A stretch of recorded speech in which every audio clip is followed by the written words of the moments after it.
Hey guys, we're Jared and Molly. We're in Scottsdale, Arizona, and we're standing in front of our newest Airbnb project that we just completed. It's called the Little Brick Bungalow. We're going to give you a tour inside, show you what we did, why we decided to do it, and help you buy your own Airbnb.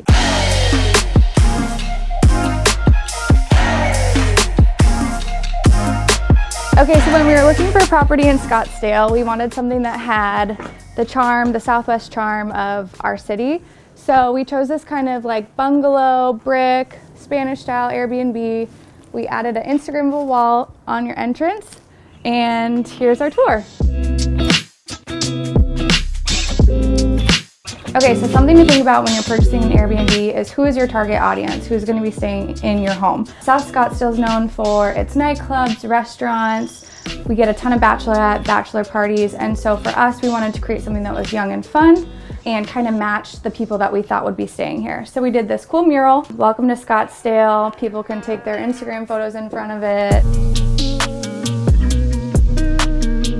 Okay, so one of the questions we get a lot is, what does it cost to furnish an Airbnb? This house is just a little bit over 1,400 square feet. It's a 4-bed, 2-bath, and we spent just under $25,000 to furnish. That includes everything that you'd need: vacuums, plates, extra towels, extra sheets, all of the furniture. With the furniture, we decided to stick to the same theme, kind of that Southwestern Arizona vibe, and we tied in a lot of cool accents, wallpaper, bar details.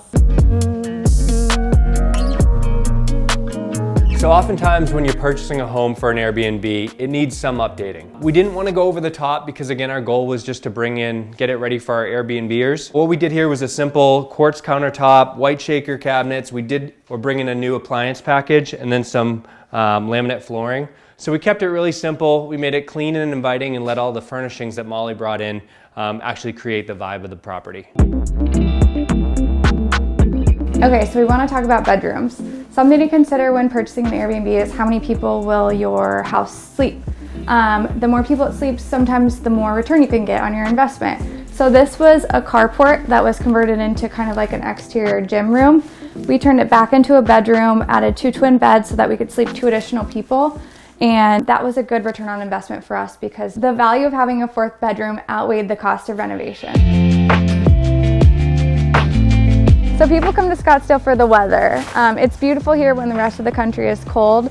So something that was important to us was having a really good outdoor space. We added a pool. This cost us just under $30,000. We did a cool circular pool with seating all the way around so you could enjoy it with all of your friends and all of your guests. A couple other things to consider if you're putting in a pool would be heating it. A lot of our guests come in fall and winter, and so having a heated pool is super important. You could always do a hot tub too. We added some hammocks behind you and a ton of outdoor seating space. Adding TVs, places to lounge, all of that kind of stuff really adds value. An Airbnb backyard is all about the experience. So that wraps up our tour of the Brick Bungalow. We get a lot of questions about Airbnbs, whether it's financing or what to look for, and we'd love to kind of dig into that a little bit.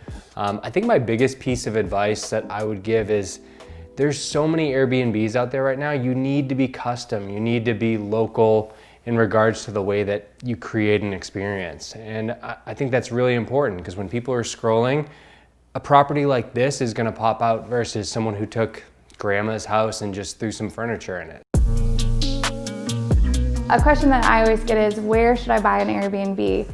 And I think that answer could be anywhere. Something to think about is, are people visiting there? Why are they visiting there? Is it seasonal or is it year-round? It could be somewhere secluded where there's not a ton to do. I think people want that just as much as they want somewhere in the middle of the city with events and sporting and shopping and all of that kind of stuff going on.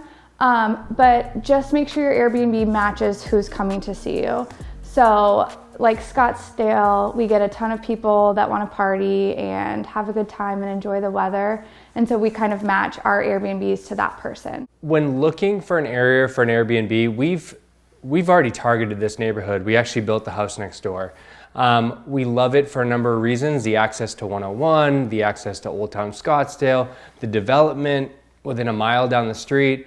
There's just a lot of things that appeal to us as not only an Airbnb, but as an investment property. But when we bought this house, we obviously did an inspection. We did a sewer scope. We want to make sure that the big items aren't going to come up and bite us.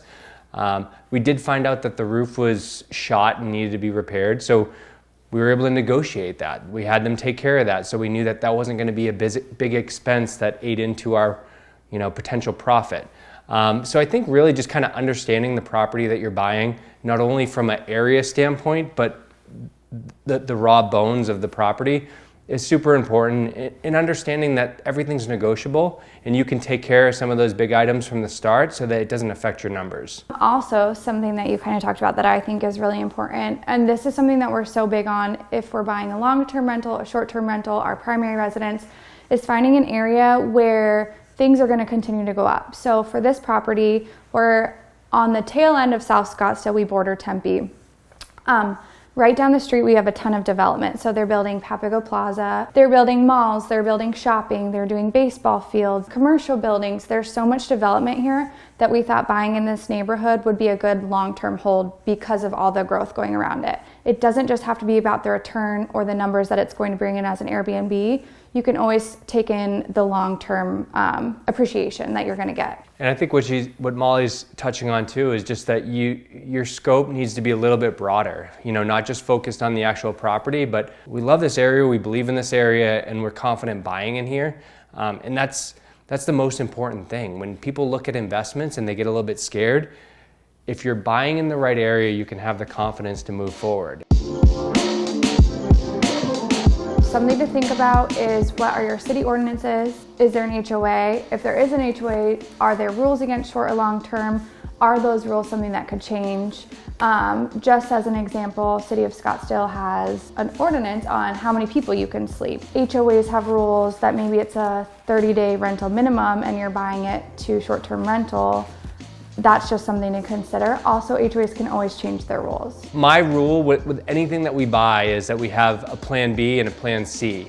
So with this house, we didn't just go out there and pay like above market value because we saw the numbers with Airbnb and we're like, we're gonna make this every month. For me, the house needs to make sense. I need to be able to, A, if I wanted to remodel and just sell it, I could make some money off of it. B, I'm able to put a long-term tenant in there and the tenant's rent would cover my monthly expenses. And then C is that Airbnb. It's that gravy. It's that opportunity to, make a lot of money and cash in with what most people see. But I just want to be covered in those other two scenarios. And so that's how we look at our investments for ourselves and how we look at investments for our clients as well. And I feel like if 2020 has taught us anything, it's that you need to be able to pivot with the market, make sure you're protected, make sure that you do have a plan B if things change. Okay, so financing. A lot of people ask about, how do you actually buy an Airbnb? There are so many ways, and I feel like people are getting so creative these days, whether it's renting out a room in your house or buying multifamily and renting one unit out and living in the other. Financing for a house like this, because it was a non-primary residence for us, it started at 15% down. If you put 20% down, you're avoiding the PMI mortgage insurance. And if you put 25% down on an investment property, you get a little bit better of a rate. It starts at 15% though. Another cool thing is if you're buying something as a second home, so like for us, that could be our house in Pine Top, where you're going to use it as a secondary home, you can put less down and your rates are better on that. So that's something to consider too. This is definitely a hot topic and we could go on this for quite a while. If you'd like, DM us in the comments, let us know. We can create another video for that. But there's a lot of different creative options in financing that allow you to set your investment up the best way possible.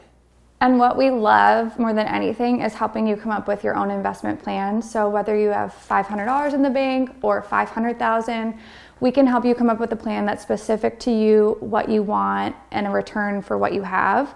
And that's really fun for us. And something to think about, maybe you watched this video and you said, hey, Airbnb just isn't for me.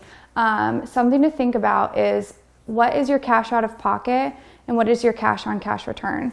And you can think about returns in a ton of different ways, but something that we look at when we're buying a property and deciding if we're going to Airbnb it or long-term rental it is, how much cash out of pocket is it going to take?